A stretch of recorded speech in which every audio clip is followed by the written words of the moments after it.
Hey superstars, happy Monday. If you're listening to this on a Monday, if it's not a Monday, just sub in whatever day it is for after the happy bit. But I hope you are having or have had a spectacular day. It's time for yet another episode of the Virtus Performance Podcast. It's crazy to see how this thing that we do, that we talk into this thing, is making a difference in people's lives.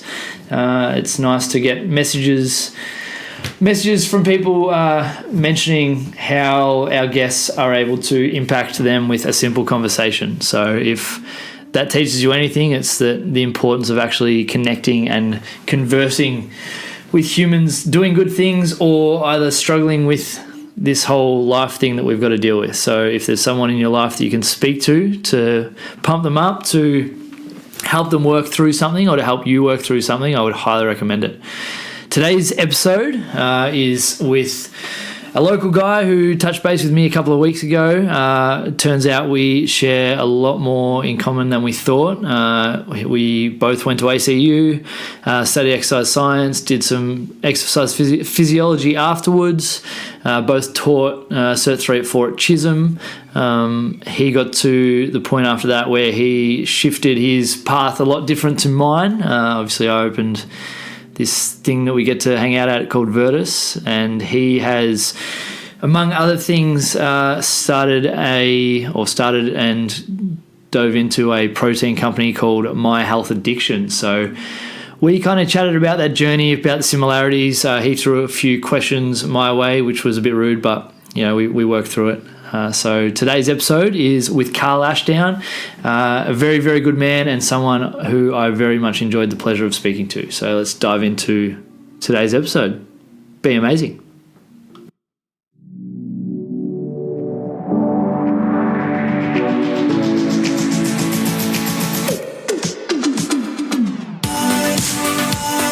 My personal and business goal is to be just a little bit better every day.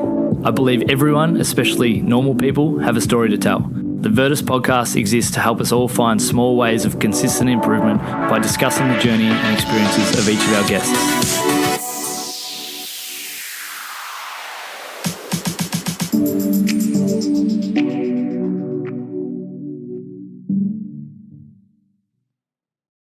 Carl, mate, welcome to the podcast. Thank you very much. Thank you for having me. We're a week later than first anticipated. Yep. Unfortunately. Life gets in the way. We made it happen. Yep. First question for you. Yes. What gets you out of bed in the morning? I was thinking about this the other day, actually. Well, it's a similar sort of question, but I think what gets me out of bed in the morning is there's nothing specific, and that's I'm not trying to dodge the question, but I find that every day is different. Yeah. Well, like some days you don't want to get out of bed. Some days you're feeling a bit crap, or you're just a bit run down, or you're unmotivated. Like if I'm going to do work that I don't want to be doing, then I'll really struggle. And so those days I'll become more look at my internal motivation. So I'll do more meditation, or I'll go for a walk, or go to the gym in the morning to stimulate myself and just get my body ready for the day. And because I enjoy those things. And I find that really sort of centres me and gets me ready for the day. Other days, like today, I was pumped, I was up and about. Well, and I slept through my alarm, so I was like, oh shit. That'll happen. I know. So I knew I had good things on the day, and so yeah, I'm motivated to. I find learning things, I'm really stimulated by that. Learning new things that I feel are going to make a difference in my life or other people's lives. In helping to grow my business and being creative. So if you've got something planned that you're working on that you're really sort of engaged with, that gets you out of bed because you feel like you've got that purpose and drive. Yeah, so that's cool. Yeah. What's kind of fueling that purpose and drive at the moment? I suppose the fueling the purpose and drive, probably those two factors is learning new things. I really like, which is funny because like at school you go, oh, I'm sick of school, I don't really like it. But the longer I've been out of school, the more I find I enjoy learning and enjoy learning things that you're interested, being curious really. So like for you with the gym, like going, well, I find this really interesting and you'll dive into it. So like whether it's learning about training. So obviously when we're at uni, you're learning about that sort of stuff, and because I find I obsess about things, and so I just want to know as much as I can about that topic. Yeah, well, I've been diving into values a little bit lately, and kind of like what are your highest values? Because then when you know your highest values and you understand the things that really like make you want to jump out of bed, then if you can center all the things you do in your life around those, and you know when you have something that you're about to do or you're going to do and you're just like, I'm so excited to do this. Usually it's because it aligns with one of your values. And John DeMartini's got a book called The Values Factor that I've been diving into a little bit, and he kind of says like, he asks 13 questions. Anyone can Google it and find them, but one of them was like, what do you surround yourself with? And I was like stopping and thinking, and like I look around this office and it's just books. Like there's there's usually 2 or 3 chairs on the other side of the desk. There's always room for other people. There's gin and there's a bunch of coffee stuff. So it's like I was diving into why I actually like the gin thing, and it's all about it opens up a conversation. And you sit someone in front of you with a glass of gin, like we've got now, drops of juniper, get around it. And it's just connection. It's just an excuse for connection. Definitely. Well, and that's the same with coffee. Like same stuff. You say, let's go for a coffee. You don't even have to drink coffee. You can just go there and drink some water. Who cares? Well, that's how we connected, right? It was just like, hey, let's go grab a coffee. And next thing you know, we're now deep into a conversation about fucking every topic known to man. Like, values. How good is this? So what was the values like? What was his sort of approach to thinking about that? So there's 13 questions that he asks that help you kind of work out what your values actually are. And a lot of us have like low order values or fake values that we think are our values because society thinks that's what we should do, and it's like that should thing, right? You go, okay, what do you want to do today? Well, I should do this, I should do that. They're probably not the things you actually want to do. So it's all around finding ways to link that up. So it was a cool little exercise, because I'd kind of written a thing about values maybe 2 months ago, and wrote down my values, and it allowed me to nail down some of them that were there, but then it allowed me to like a couple of the words I'd written, like integrity and freedom, they were like part of other values rather than like, because they're cool words, like they're words that I want to live by, but it's not the thing that gets me excited in the morning. So what was the real sort of... my real ones were kind of around like connection and conversation was like the one that kept coming up. Like I will forego most of my responsibilities if someone goes, hey, let's catch up and have a chat.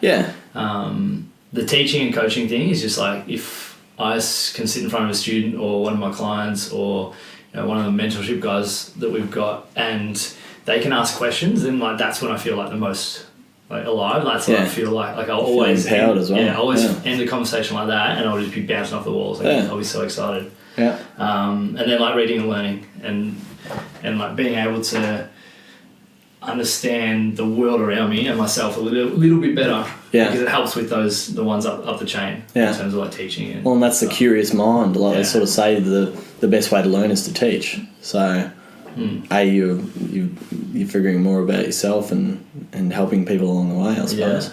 That's it. Can you articulate what your values are? Like obviously it's a hard thing if you haven't like sat down, like written them down and thought about it.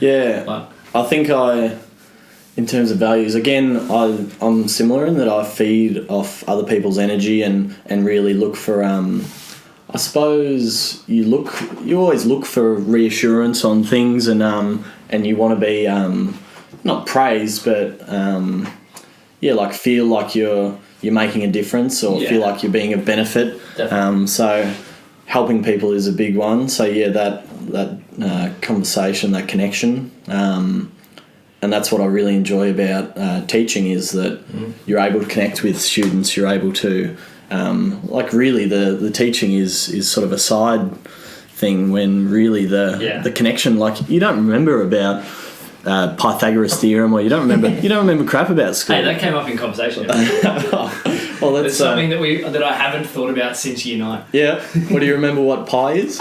3.14, 6, 7, 9, 4, 6. The last 4 are wrong. It keeps going. But you don't remember that. But the skills you take away from school is like learning things or finding things out, or those general sort of social skills, or like even from uni, you don't remember a lot of that, but you figure out how to find out things. Well, it's all transferable. Like if we look at Pythagoras theorem in maths in year 9 as Pythagoras theorem. I think we kind of miss the boat a little bit, miss the point.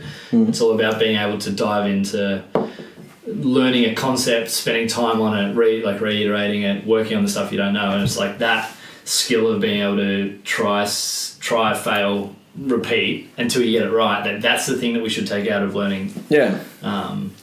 Learning, the what is it, long side of a triangle? That's Pythagoras theorem, right? Yeah. Sorry to all the maths whizzes out there that are just But yeah, I think if you learn that, and like uni, right, teach you to think critically before anything else. I think. Yeah. And if you can come out of it with that and not just go, well, I can talk about energy systems for a day, which I could and don't want to. Yeah. It makes you realise what parts of it you actually should be paying attention to. Yeah, for sure. Yeah. What did you study? Exercise science. So. Attaboy. Yeah, so I was at ACU. So I was a couple of years above you. And so I essentially was at school and I said, well, I love exercise, I love sport, always, like I was in the school table tennis team, the school netball team, whatever I could do to get a day off. Any sport I could do, I'd do. And so naturally I was like, all right, well, I like money, so I'll look at studying accounting. I was looking at being a pilot, so I applied for that, and then I applied for physio, and I got exercise science. So I went into that area, and it was an incredible course socially, for sure. Like I came away with heaps of mates, but yeah, I definitely came away with potentially more questions about what I wanted to do, what I wanted to achieve, what I was going, well, am I gonna go into being a teacher? Like, there's not that many exercise science roles out there, is there? Definitely not. And so you're sort of left with these skills, but at the same time left with a lot of questions. Yeah. What was the biggest question, like when you've kind of finished or were finishing up your exercise science degree? Do you remember like one or two questions that you just like, I need to figure this out? Yeah, well, shit, what am I going to do now? I've just spent 3 years learning some stuff and drinking a lot of beers. Yeah. But, you sort of don't realise how much you do know. Yeah. So you start talking to people about nutrition or health or training or even wellness stuff and psychology and how to approach training and any of those sorts of things. It's huge. So developing those external factors that are going to help develop your intrinsic factors to get you training or to get you eating well. Like, you might binge and, I don't know, have Maccas or whatever, but then going, okay, well, today's a new day, reset. These are my goals, and I'll sort of keep working towards that. So to answer your question, what did I come away with asking?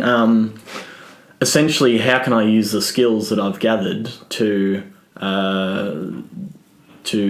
go into a role, or what role can I go into to use the skills that I've gathered, which is where I went into. I did a postgrad in exercise physiology, so I really liked the rehab area because I was interested in physio initially, and so I really liked that, but I ended up going into, after finishing that, I took a year off just to get away and went to Queensland and did labouring, which I found really enjoyable because, you're going surfing and stuff like that a lot of the day. It's nice and warm. But also you're being physical, so you're out in the sun, you're being physical, you're doing stuff, and you're not going home with any work, you're just going home and that's it. You switch off. Yeah. Which I find a lot of people... Like? It was pretty awesome. Yeah. And so...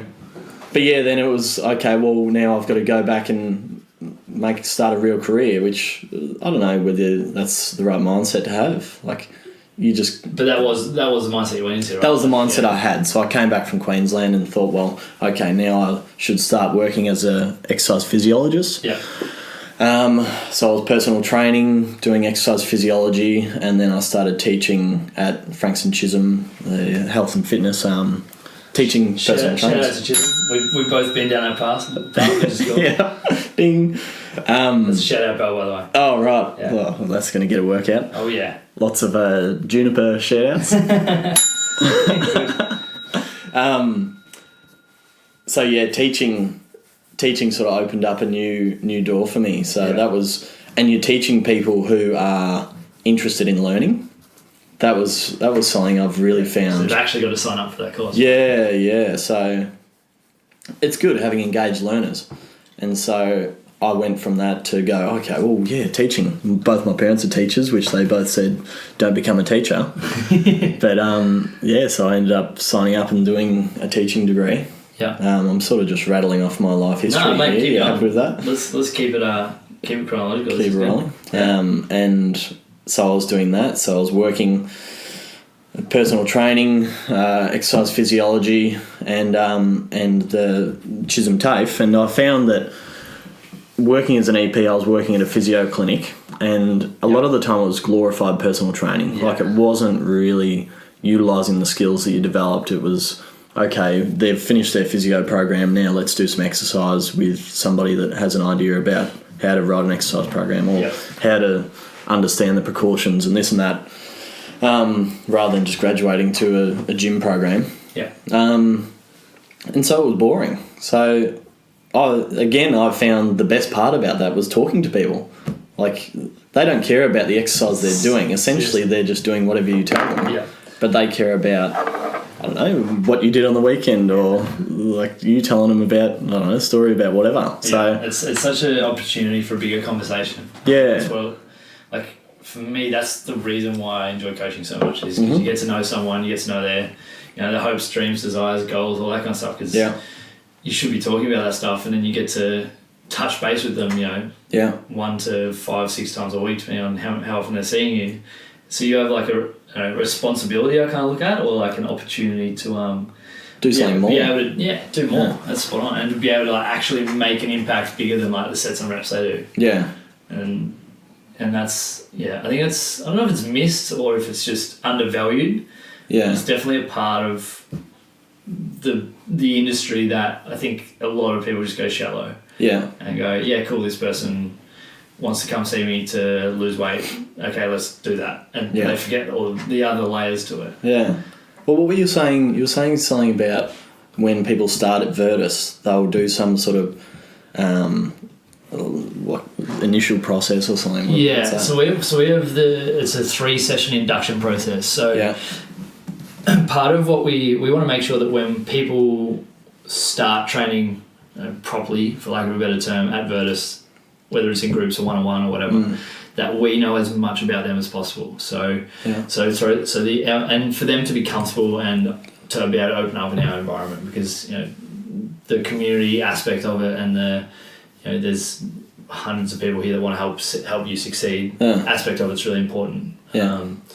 So we do those 3 sessions. So we do movement screens, we do lifestyle screens, we do goal setting. My first question to everyone when they join up is, why are you here? Yeah. And it like throws people a little bit off guard, right? Because they're expecting to start learning how to squat. I'll leave them. And I was like, why are you here? And very few people struggle to answer it once they actually get talking. And usually it's just to train, and then they'll just unload everything. And it's a really good way for us to get to know them. So the movement screen and capacity screening stuff we do is it's kind of like a baseline. It's to see where their baseline level's at. Right? Like we FMS them, and if they've got pain, then we send them to our physio. Well, physical assessment, is it? Functional movement screen, which is like testing patterns. And then if they've got pain, then we go, okay, go to our physio and check out what's wrong with the parts, because there's potentially something going on. And if they pass the screen, then we do a capacity screen on top of that, which is like, can you maintain posture integrity under load? What's your force generation capacity like? All those kind of things. Through that, we also talk about them as a person. Like, that's almost the most important part. But you put it all together, and by the end of the 3 sessions, we know them really well. So I know everything we would know everything they want to achieve. All of the things that are stopping them, all the things that have stopped them in the past, all the reasons why they may have achieved some things and may not have achieved other things. We can kind of set a plan in place for them to actually achieve them now. And then from a movement point of view, we can either go, okay, you can't do this, you can't do this, you can't do this yet. So use a traffic light system. Or you're good to go do everything. Like, let's do it. Like, let's get stuck in. So it's a barrier to entry, which we definitely find some people don't like it. Yeah. Like it's, $250 for the 3 sessions. Yeah. But it kind but it's crucial, yeah. Yeah. It stops us from, stops people from falling off the wagon 2 months in. Yeah. Or it doesn't stop it, but it definitely helps. It's like, before you buy a used car, you're probably going to get it checked out, right? Yeah. Like, we're all used cars in our own way. Yeah, definitely. So this is just taking it into the shop and getting a systems check and getting a full service before we actually take it out on the racetrack and put the foot down. Yeah. And if we can do that, then one, people are already invested in themselves, and I think that's a big issue. Like, again, we got to stop making this podcast about me, but about us. But the whole, no one wants to invest in their health and fitness, and I think that maybe comes back to their values and what they actually value, and they've got to figure out a way to link up their health and fitness with their values, right? Like, now that I'm not necessarily competing as much anymore, I need to link my health and fitness to connecting with people rather than actually just training for the sake of training. Yeah. Because it's not important to me. Yeah. But I don't think enough people invest in their health and fitness as much as they should. For sure. Yeah. So, because you want that investment to hurt a little bit, like, that's why we pay people to help keep us accountable for certain things, is because, when you pay money to something, you're much more likely to do it because it hurts, right? But if you just go, this gym thing's going to be free, then they're probably not going to follow through with it because they don't see the value. Yeah. Well, and that's something that I've found with our business is, like, I'll put a thing up on Facebook, free samples. Yeah. Everyone signs up to it. Yeah. I'll get 10,000 emails, but then I've got to send out 10,000 samples, then I've got to hand pack those samples, so I'm up all night doing that crap. Yeah. But if you go, okay, well, we'll give you a free sample, but you got to pay $1 or $2 for postage. Yeah. Then all of a sudden people go, okay, well, now I'm investing financially. And so they'll question it. So the people that are signing up just for the sake of getting something for free are now potentially pulling out, which is perfect. And so you want that with exercise as well, because you need people that are going to go, okay, well, how much? Because at the end of the day, it's not like you can take a pill and you've lost 10 kilos, or you've increased your ability to, your stability, or your low limb power, or whatever your sort of goals are. But it's not easy. So you can't take a pill and just do that. And that's the problem, is that a lot of people will, they want things here and now, and we're all the same. Like, you want things as quick as possible. Yeah, definitely. But a lot of, like, everything good takes time and takes work. Good shit takes time, hey? Yeah, funny that. Well, and that's where, like, setting up the community, having the process, being invested, and ultimately they're going to benefit more than by just getting a pass to Jets and going 2 times a week and then never going again. That's it. And you give them what they want. If we were magically able to give them what they want now, they wouldn't value it. Like, people wouldn't value it, people wouldn't appreciate it, and they'd probably end up back where they started anyway. Yeah. And it's the going through the shit and the time and the hard work and all of the other reasons why, like, all the other roadblocks in the way. Like, you get to that point where you achieve something and you can enjoy it and appreciate it. Yeah. And you go, okay, I'm never going back there, and then you look for the next thing. Yeah. Well, that's something I find with, like, it's, well, obviously a competitor, but things like those F45 8-week challenges, there's a lot of negatives to it, but the good thing is that it's 8 weeks that somebody has to invest. Yeah, 100%. They're investing a lot of money, and if they're able to use that as a platform to then instill a good routine or develop good habits, then that's a good thing.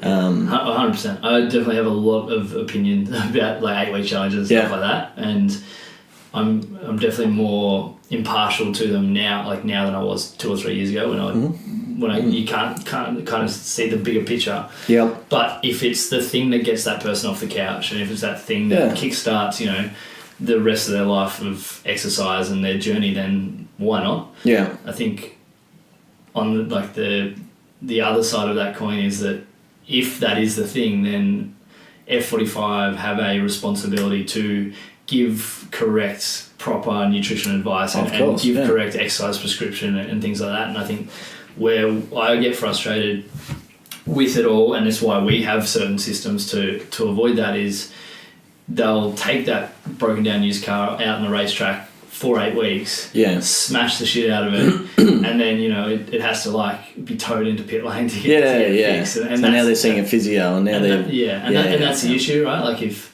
if you drive your car with a handbrake on, it's eventually going to break down. Yeah.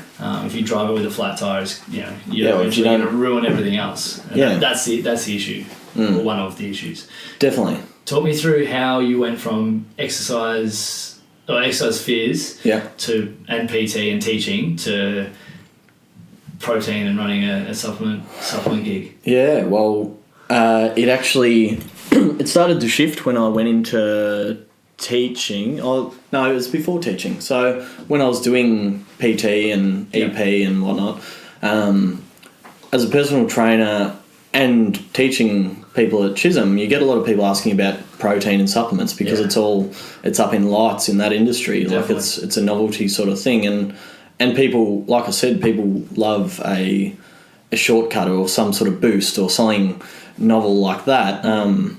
Like we're always looking for the next little thing to boost our performance or to stimulate fat loss or whatever it is. And so people would ask about protein powders. And so I'd have a lot of, like, my clientele was probably 70-30 females, 70% female. Yeah. And so a lot of them would ask about, okay, I've heard about protein powders. Should I take one? What's a good one? And they were the two questions. So that sort of stimulated my interest in it. And I said, well, okay, what is to it? Like, I'd use protein powders playing footy and doing different sports and whatnot. I had done a fair bit of training. So I went, okay, well, let's sort of do a dive into it. Like I said, I'll obsess about things. And so when I'm sitting at work or when I'm at uni or whatever, I'm researching about it. Well, what's in these products? What is actually the active ingredient? So what are you taking it for? And so I sort of found out about it and I said, well, can you improve on this? Because my sort of philosophy is I want that mix of health and performance. I want to be able to go out and charge hard all day, but at the same time, I want to live to be 150. So, to me, you want that combination of the two. So, if you can get the benefits of having a protein powder without all the additives, all the artificial sweeteners, all the preservatives, all these things that we're sort of trying to avoid in our lives anyway. But then why are you having it? We knock it over twice a day in a show. Yeah, well, like you're doing all this exercise because you believe it's healthy and you'll eat healthy and do all this, but then you're taking these supplements with all these colours, like they're a bright purple or a green, or you're going, well, hang on, what's the go here? It doesn't really align with everything else, hey? Yeah, so I just sort of looked into it for my own knowledge, really, and and so I bought a 1 kilo bag of whey, which is the sort of gold standard in terms of the amino acids. So the amino acids are like I'm sure you know, but tell these humans. If you have a brick wall, your wall is the protein, but your amino acids are the bricks. So a protein is made up of 22 different amino acids, and so they're the bricks that make up the wall. So you've got to have all the 22 amino acids to be able to make a protein, which protein can be used for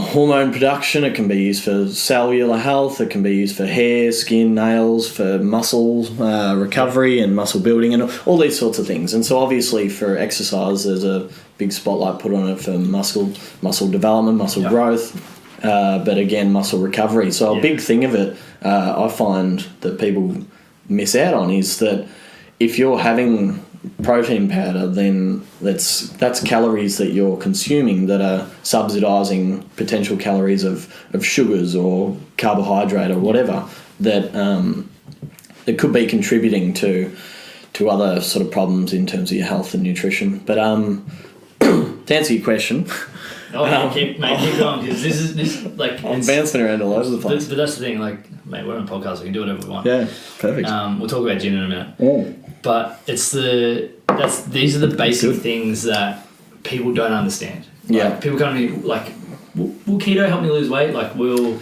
paleo help me lose weight? And I was like, well, if you want to lose weight, be in a calorie deficit. That's it. Next question. Yeah. Like, we're not talking about health, functional performance, but if you want to lose weight, then that's your go, right? Yep. So all these simple things that you and I probably take for granted a little bit. Yeah. Because it's a thing that we do every day. Yeah. A lot of people don't know it or don't understand it well enough. Yeah. Well, it's complex.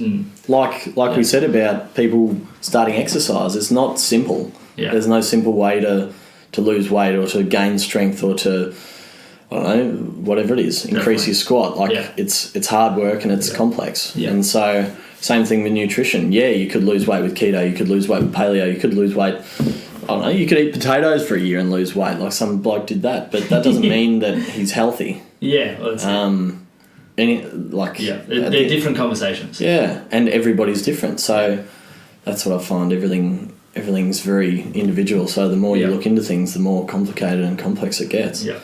But yeah, so you had heaps of questions and people were throwing it at you and you were like testing, and obviously you saw a lot of crap in the market. I literally bought a bag of whey protein and took it home. I was living at Mum's at the time and it was... Shout out. Yeah, shout out. And so I remember it was Saturday nights or Friday nights, I'd come home from doing PT and I was like, well, I'm going to test this out. Yeah, and so I'd get like cocoa out of the cupboard and mix it in and I was like, well, what's a powder I can get to make it sweeter? Like you start off, I didn't want to use sugars. I wanted to find natural things. So I eventually found out about stevia. And so I bought some of that. So I'm just buying all this random stuff and mixing it together and going, oh, here you go, Mum, does that taste any good? Because she's like, she hates all that sort of stuff. Yeah. So I figured if she thought it tastes good, then somebody else would. Yeah.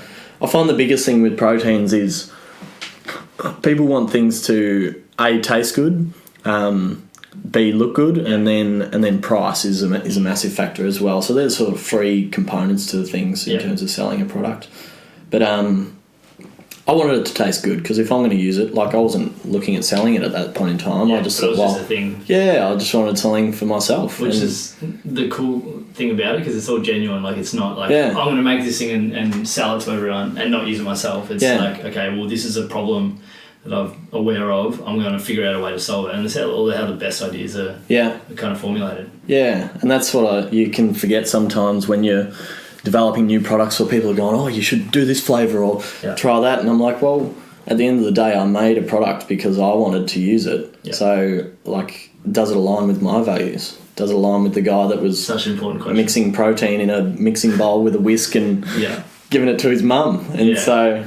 That's a really, like, I don't know, it's a really cool story because it shows, for me, like, I would much rather buy that protein than than a big corporation, a big like health company that maybe goes, oh, there's massive profit margins in protein. Why don't we just get into that?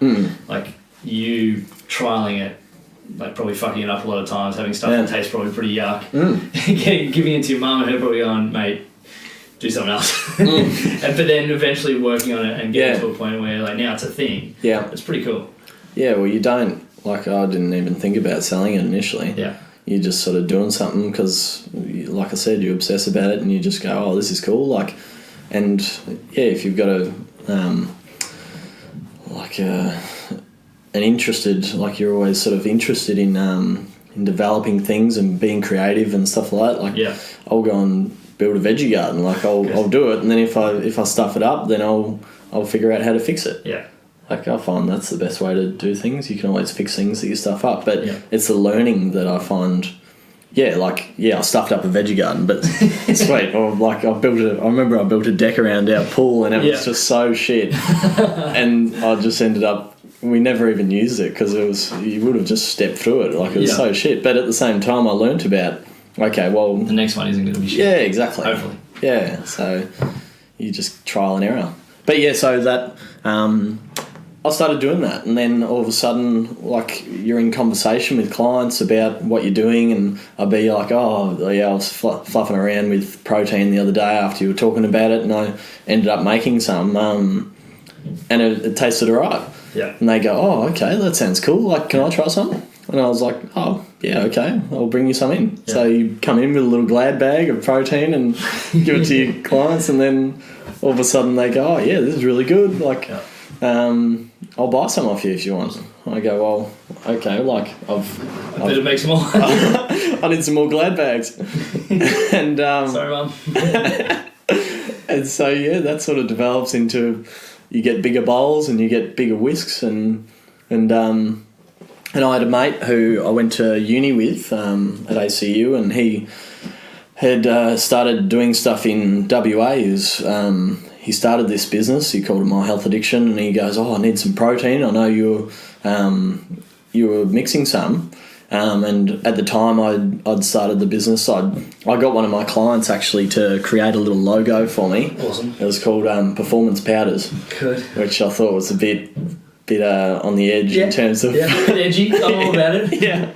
And it was this basic sort of token paint logo that I was using, and we've all been there. Yeah, so I stocked it at the gym and I was selling that, and I ended up mixing up batches for him, and he was selling it off as part of his business. Yeah. And I just really liked the name My Health Addiction. It just sort of resonated with me because maybe because I sort of get addicted to things, and health it's probably a lifelong addiction. Yeah. You fall off the wagon, but you get back on it, and then and so that really resonated with me, and so I ended up sort of approaching him about getting involved. And that at that time it was an all-encompassing online health food thing with nuts and seeds and dried blueberries and all this random stuff, teas and books and whatever it was, he had it. But it was just a little bit of everything, and so we started that, and all of a sudden I'm getting these massive boxes of like 10 kilos of blueberries and Inca berries and all this stuff I'd never heard of, and he's going, okay, package it into this and that, and then go to markets, and I was spending hours just packaging these little things of cashews or whatever, selling them at markets, and people thought it was cool. You'd sell a little bit, but not a lot.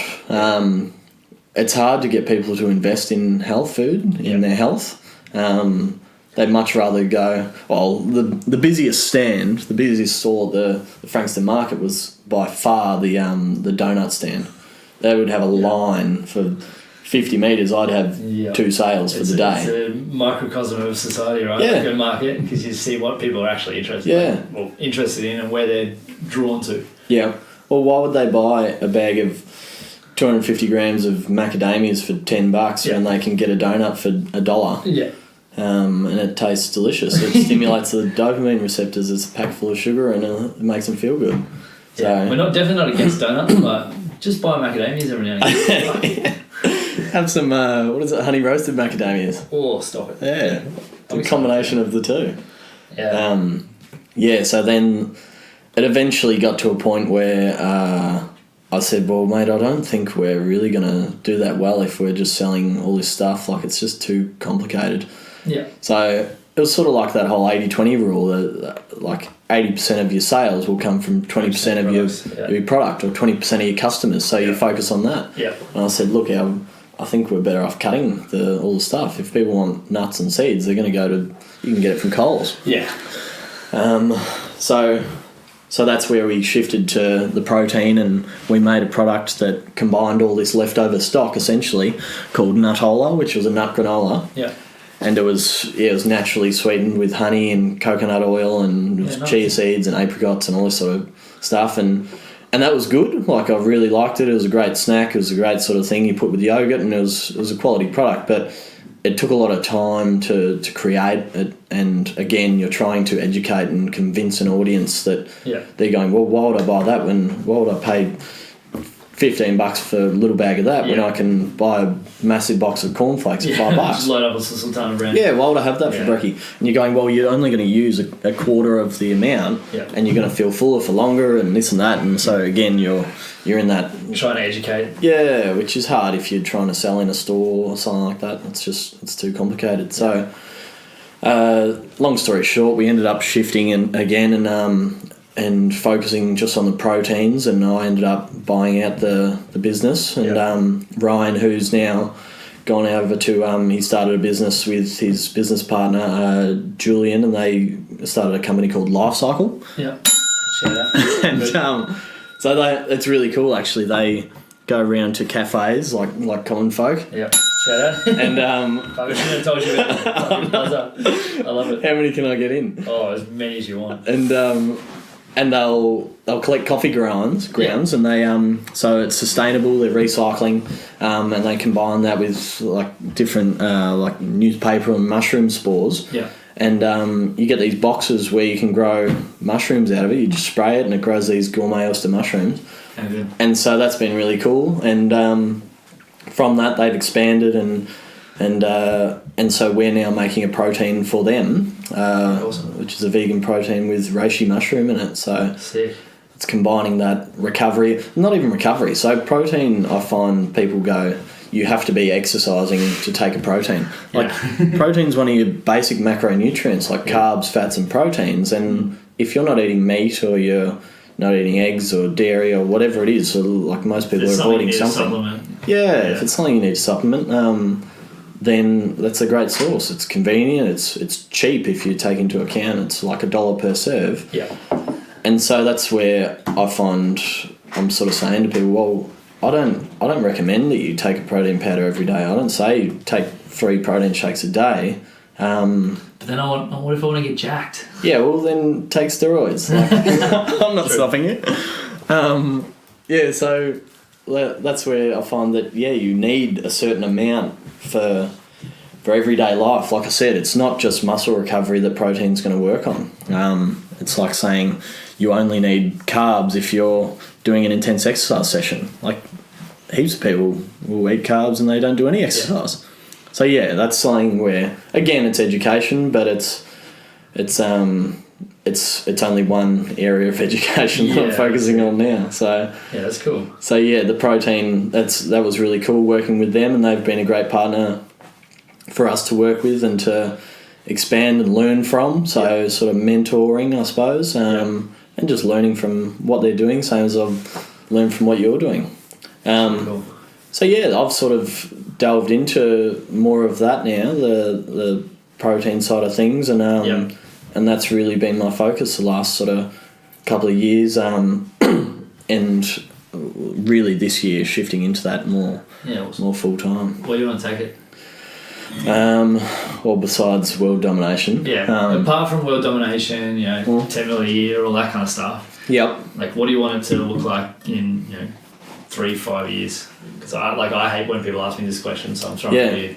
Yeah, exactly. It's like, what do you want it to look like, or what's realistic? What are your goals? All those things. I find some people are so sure on what they believe, but I got this one. Thanks. I really want to get it into you can put numbers on it, but stores around Melbourne. I want it to be self-sustaining. I want to be able to work on it full time. I want to be to have people around me that I'm able to share the process with, to share the benefit of the business with, and to again inspire, like to have something more. So to me, it's not just protein. To me, it's what it works in with. So if you're taking a protein shake, like I said, you don't have to be exercising, but generally you're somebody that will, like with your exercise programs, they care enough to invest in their health and their well-being.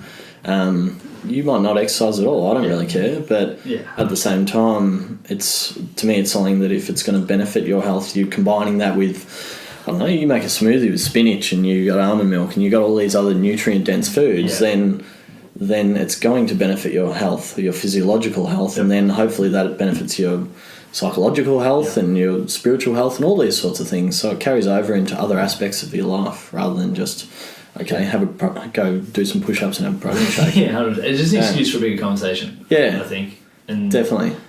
Once I think the important part of that is like, we had to get through the 3 years at uni, the couple of years of PT before that, like the coaching the whole time to realise that it's part of the bigger conversation. You had to be that guy in your kitchen making your own protein powder and then selling it and then working on all the other stuff and going to markets to be able to get to this point. You're like, it's an opportunity to have that conversation about health and well-being and vitality on that bigger scale rather than just the protein and push-ups kind of deal. For sure. Yeah. What do you wish everyone knew about / thought about supplements? Probably just about supplements in general. I say supplements, and I don't want to talk about like the bastardized side of the industry. Like I'm more about supplements and protein the way you're doing it. Okay.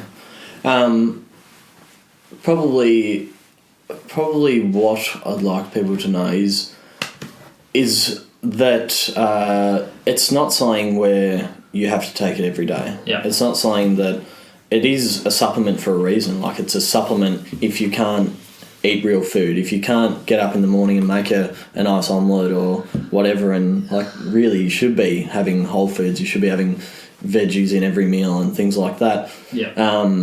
But to me, it's the combination of, okay, well, if I can't do that, what's the second best thing so that I'm not going, oh, I'll just grab an Up and Go or I'll whatever. Yeah. If you're able to, like, you got a NutriBullet or something like that,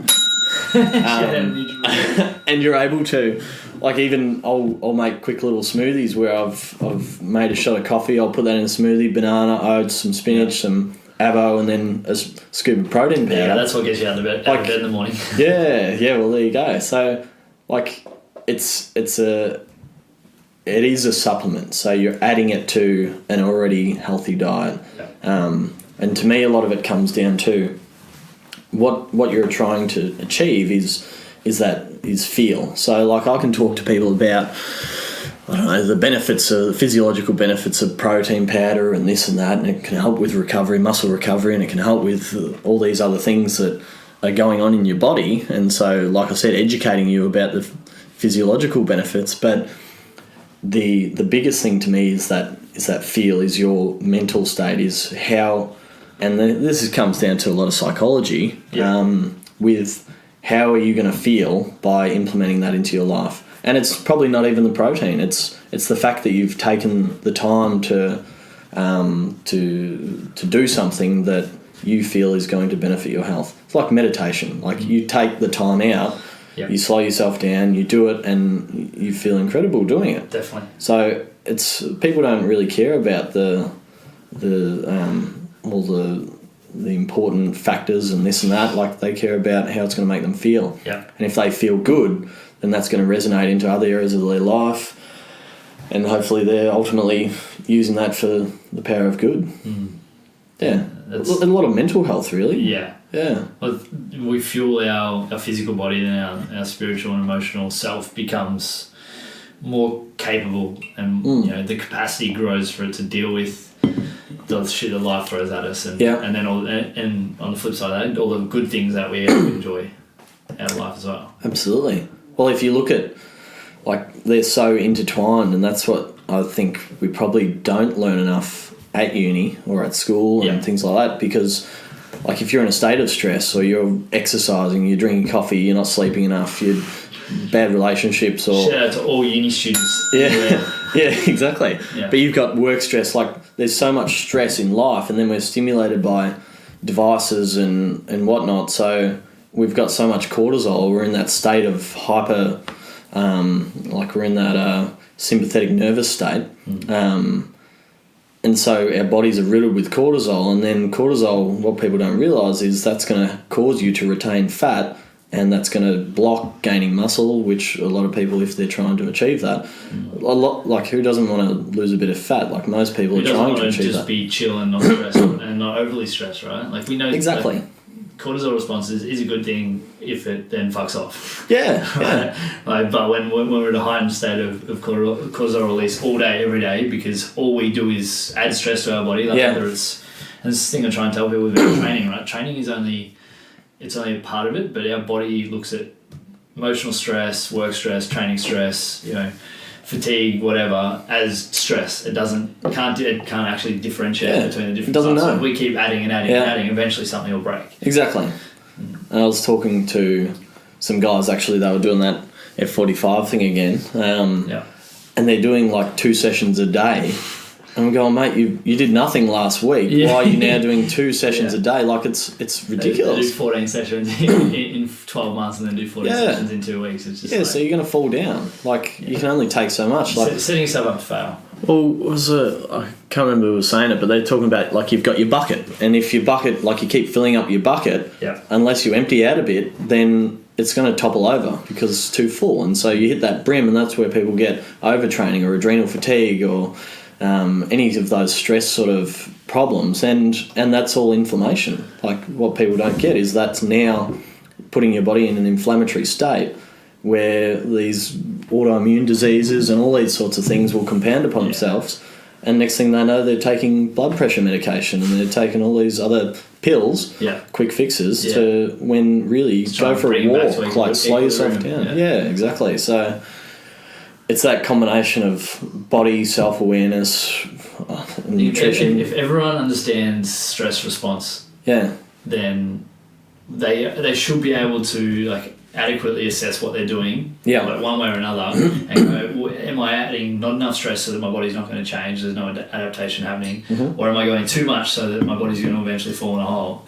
And I think if everyone understands that we need X amount of stress to adequately or optimally adapt, and then we adapt and rest and do it again and do it again and do it again, we're going to keep getting better. But we skip that for the quick fix mentality where it's just like, well, if I do more, it's better.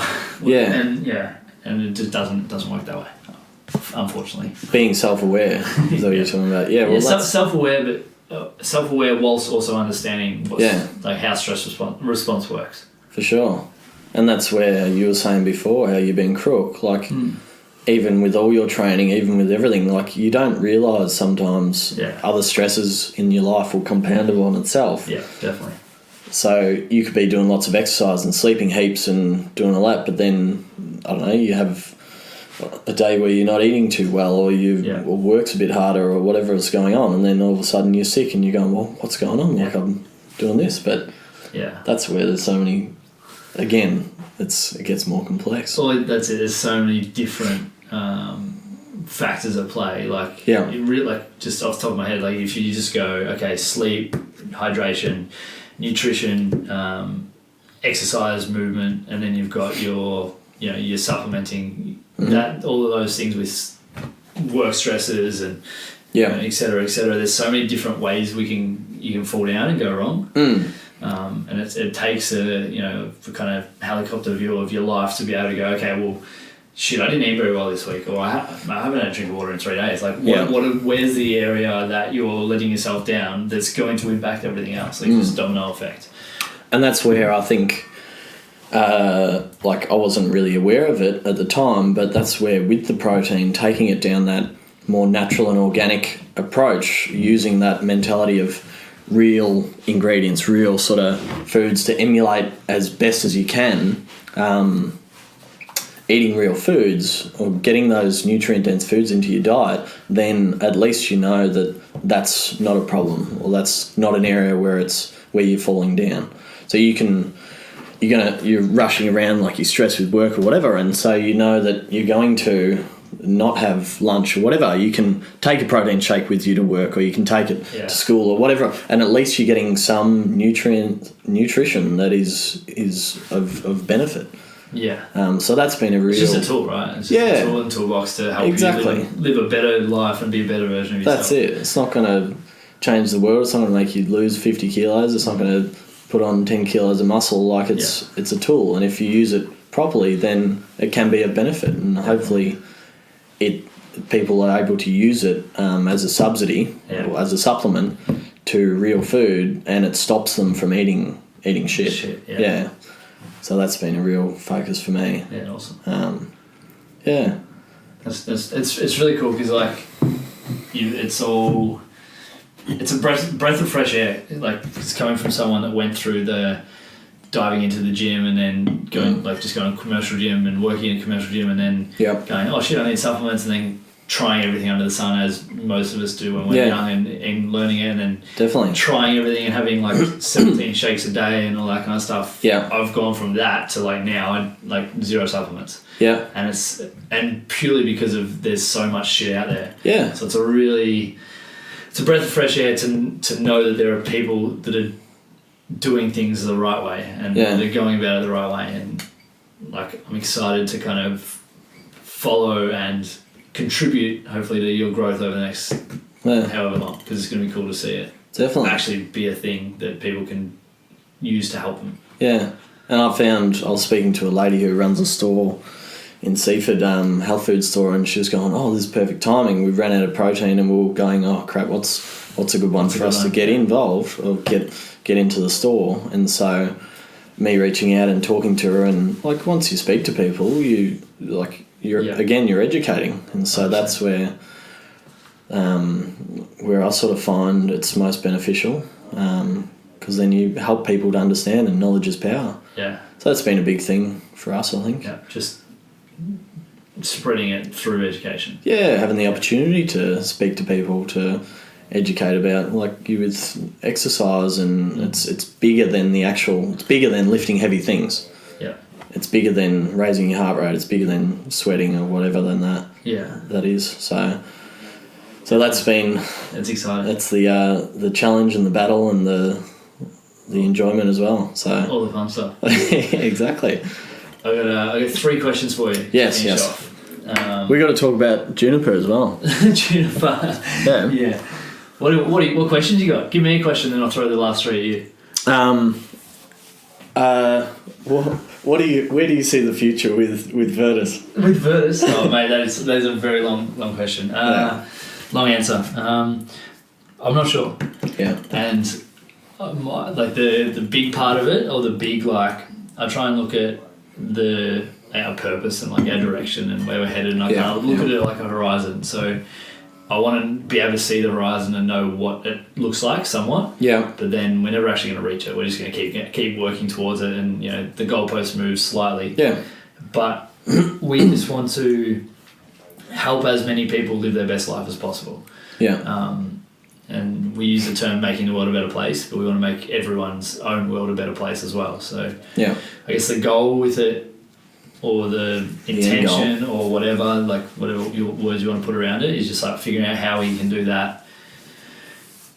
One, on as big a scale as possible, but also we want to make sure that as we grow on a bigger scale, it doesn't dilute the quality of the service that we give to people on a day-to-day basis. So I guess the problem with scale is that sometimes you can lose quality. We want to make sure that whatever we're doing, we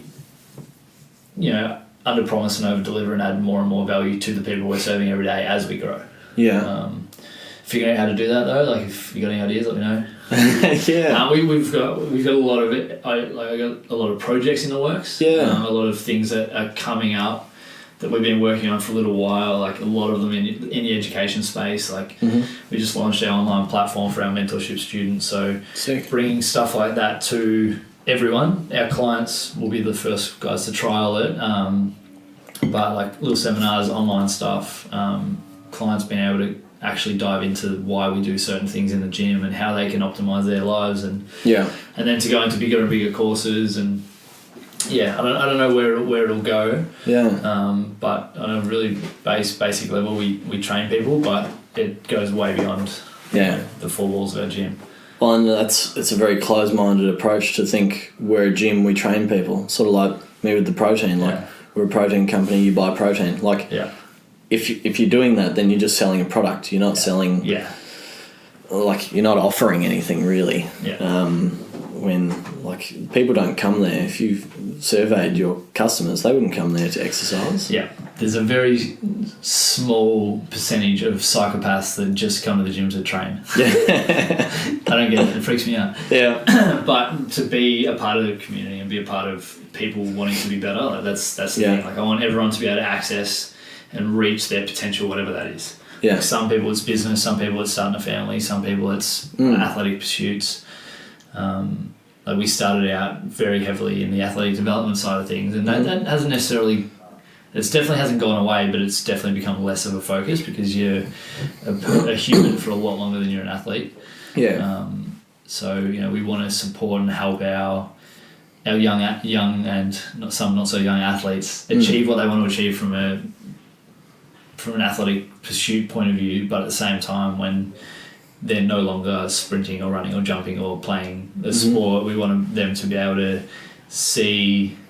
use those skills to improve the rest of their life. Still have goals, still have things they can work on and improve upon. Like, and that's where I find that, we were working with women's football, the AFLW, and providing product for athletes and this and that. But, like, I'm not a professional athlete, but at the same time, I like going to the boxing gym. I like testing myself. I like pushing myself. You playing footy, like, you're still challenging yourself. You're still like to charge hard and smash yourself. And so there's still benefit to treating yourself like an athlete, to going to getting soft tissue treatment, or to taking the time to... Yeah, well, like technically everyone's an athlete. Like if you look at it that like, the right way, everyone's an athlete. We've always got different events. Like whether it's AFL footy, or whether it's top end athletics, or whether it's wanting to be able to chase your kids around and not hurt yourself. Like they're all in a way athletic pursuits. Yeah. And just because you're not getting paid, it doesn't really matter. Before you spoke about like health and performance, right? Yeah. Like we've got a pyramid that's health and function at the bottom. Like health is just not being ill, basically just being able to function at an optimum level, and then functions being able to react and adapt to whatever life or sport or whatever throws at you, and then the performance bit is like actually executing on everything underneath. Yeah. And if you tick those 3 boxes, then you're kicking goals. Yeah. So in essence, where it's headed, that's probably it. It's just figuring out how we can do what we're doing currently at more capacity. Yeah. Which is exciting. Definitely, and there's so many areas in which you can work on. That's the worst part. So you just need to make decisions and have a crack, and if stuff doesn't work, just keep trying. Yeah, exactly. No, that's interesting. Yeah. But shameless plug. Tell me about this. Yeah, so we're doing a gin thing. Yep. If anyone follows me on social media, they would be annoyed at me talking about gin again. But Drops of Juniper is our gin thingy. We just had a little nip, which was delicious. Was it? Yeah, it was incredible. Just a few of the boys a couple of years ago started talking about gin and enjoying gin on a Monday, and then it kind of snowballed from there. I got involved, and we started talking about what the industry was missing around like good quality tonics and good quality gin and tonics already pre-prepared and stuff, and it just kind of fast-forwarded, snowballed a little bit from there. And we've got a couple of podcasts coming up that we'll talk about it a little bit more detail, but nice. A couple of other guys got involved, and now Drops of Juniper is a thing, and we're going to have, definitely by the time this episode is out, we're going to have 1,000 litres in bottles, all branded up, ready to go. Yeah. So it's crazy that it's actually a thing that I've got a bottle of it in front of me.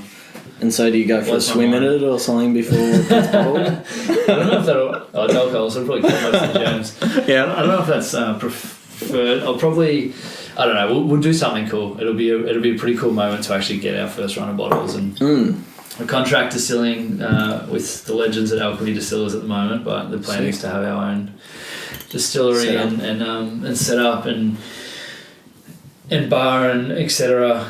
sometime in the next year or so. Yeah. So cool. It's a cool little side project that's taught me a lot about transferable skills. Yeah. Things that I do at Virtus that helps with this, and just the power of a couple of cool ideas, and then actually taking action on it. How you can turn an idea into an actual thing pretty quickly.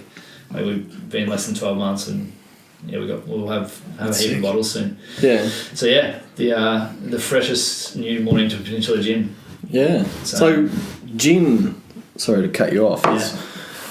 Is it like vodka that's then been infused with? So it's a juniper-based spirit. So you can use whatever spirit you want, like base spirit. So grape spirit, grain spirit, whatever. But then what makes gin is the juniper. So for gin to be gin, it has to have juniper in it. And juniper is a little. I think they're berries. Okay. I really should know that. So they're like little black berries. So yeah. So it's like it's an infused spirit with this juniper, and then whatever sort of other things you'll flavour it with, sort of like kombucha, how you'll put lemon rind and different things in it. Yeah, so you can basically put whatever botanicals you want with it. So like ours is pretty heavily citrus. We got a lot of orange in ours, but it's a really basic gin. We wanted it to, but there's a bit of spice in it as well. Like you probably taste the cinnamon a little bit in there, and we wanted it to be something that. Here's the problem with gin, right? And this is someone who knew nothing about gin 2 years ago. Is that if you get a really florally botanical heavy gin, and you put it into what most people do, just Schweppes tonic. Yep. The shitty tonics will overpower the taste of the gin, and you go, "Oh, this is disgusting." Yeah, sure. So we wanted to make a gin that any idiot could pour it into a bottle, into some Schweppes tonic, and it tastes really good. And I think we've done that. I think we've made it. We've kept it simple. We will do the fancy florally, crazy taste stuff down the track. Yeah. But for the first run, we just wanted it to be a good quality, basic gin. And I think we've nailed it. Sort of like an idiot-proof gin. That's exactly. I'm currently rolling through a blog of how to make gin idiot-proof. Yeah. That's been a word we've used. Like, we wanted to make an idiot-proof gin. Yeah. You should have got my mum to test it. Seriously, product testing. I'll send a sample to your mum. Yeah, lovely. All right, that sounds good. Yeah, so that's just a little, another little project. On top of Virtus, but it's all based around the same stuff, like connection, community. Yeah. I guess having a crack. Yeah. And then seeing what happens. Like, we might sell 20 of... Actually, we've already sold over 100 pre-sale, which has been really cool, but we might not sell any more. Yeah. And this could fall in a hole and still be an awesome experience. Yeah. So hopefully that doesn't happen. It becomes a big thing, but... Yeah. But even the guys, like the fact that you've got that Virtus community around you, you've got these guys you're doing it with, they'd have communities. And 100%. So all your early adopters will no doubt get on board and buy the gin. Like, hopefully. Because again, it's bigger than just a gin, a product. Yeah. And at its simplest essence, it's like 6 local guys having a crack at something they love doing.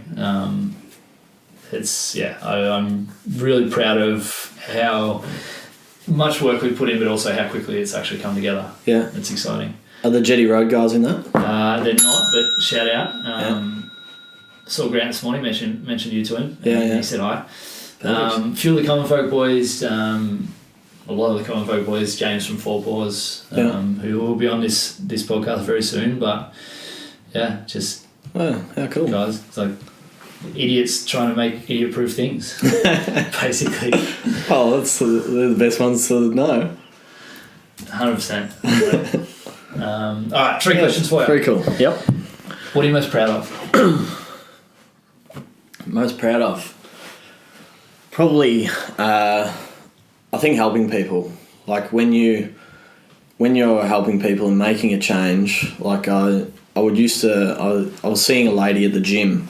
She was coming in for EP, and initially she was able to claim it through DVA and this and that. But again, it was so basic. It was we were trying to do different exercises and strengthen her and get all these functional outcomes. But in the end, we ended up spending half an hour doing stretching. Yeah. And even that basic stretching, she was getting a massive benefit out of because it was releasing her hip flexors or it was taking strain off her lower back or whatever it was.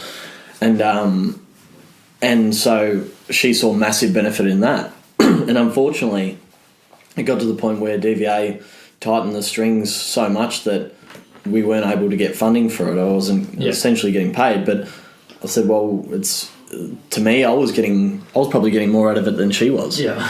Because I enjoyed seeing her and helping her and doing those things. So, yeah, the thing I'm most proud of is being able to do that. Like having those skills that I've learned that you can benefit other people's lives. Yeah. And that to me is a big thing. Yeah, it doesn't take much to improve someone's quality of life. Yeah.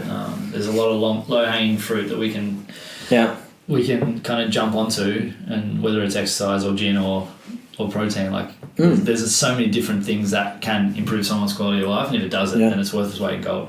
Or smiling at people, saying hi, being polite, saying thank you for something. It's so basic. Yeah. But never stifle a generous impulse. Got on a t-shirt. Yeah, that's sick. Yeah, I like that. Second question. Yeah. What are you most confident about? Confident. Probably I can be quite confident versus bordering on arrogant. You can get about. I think. Pardon? They're just synonyms, I think. Yeah, I know. So probably with sporting things, I've probably done a lot of different sporting things, so I've developed good skills in those areas. So yeah, I can get quite arrogant or confident, should I say? Well, if you're not sort of big noting yourself, then I think confidence is probably more internal. Yeah. and if you know that you're okay at something, yeah, exactly, you got the self-belief. So like in a lot of areas I can be quite shy or reserved. Like I know that I'm like, you got to know your limitations, and I know I'm not very confident with sales and things like that, but like put me out on a golf course or kicking a football or something, I will be confident. Yeah. So that's probably the areas I'm confident. I like that. Yeah. Last one. What are you most excited for? What am I most excited for? Probably the next couple of months, really. I'm very excited about what I can create. Personally, that's something I'm personally looking forward to, is that challenge. Can I develop MHA to a point where it's self-sustaining, where I'm able to live off it, where it's able to benefit other people, where I can, I don't know, like I see developing a community like you've got, where I can go, oh, hey, like Dave, he's just lost his job, come and work with me, come work at MHA, and we'll do this, and we'll create it together, and keep growing and coming up with creative ways to benefit people's lives or to create value for people. Yeah, I like that. So that's something I'm really looking forward to. It's all bloody happening. Yeah. That's ace. Mate, how can people get around you and MHA, and how can they buy some protein? And I'm sure we'll talk about some sort of partnership going forward. Sounds good. Pump it. So obviously our website, myhealthaddiction.com.au. So we've got all our website, by the way. Yeah, you had a look at it. I'm on it. Yeah. Oh, lovely. You didn't Google search it, did you? We had some errors coming up on the Google search for some reason. It's working. Yeah, excellent. So via the website, obviously we've got products there. We do have a sample where you can try the product, and we'll send it out to you. So $2 and we'll send you your product. Awesome. If you are around the Mornington Peninsula, we're pretty local, so we're happy to drop off stuff. We are looking for stockists at the moment, so if you've got a health food store or you're looking to stock it at a gym or something like that, then obviously that'd be cool. But then Facebook, My Health Addiction, Instagram, my _health _addiction. Yeah. So people can follow us there, or you can contact us via email. It's carl@myhealthaddiction.com.au. Good. And all emails to be sent to Protein God? God of Protein, yes. I love that. Where does it say that? Just on your about section on your website. Oh, man. Carl Owner and Protein God. Perfect. Yeah, I was probably drunk when I wrote that. No, leave it. Please leave it. Yeah, a few junipers. Mate, thank you very much for coming on. It's been an absolute pleasure. All right, it's been great to be here. Good from you. Press the button again. Bang. Oh, yeah, ding, ding.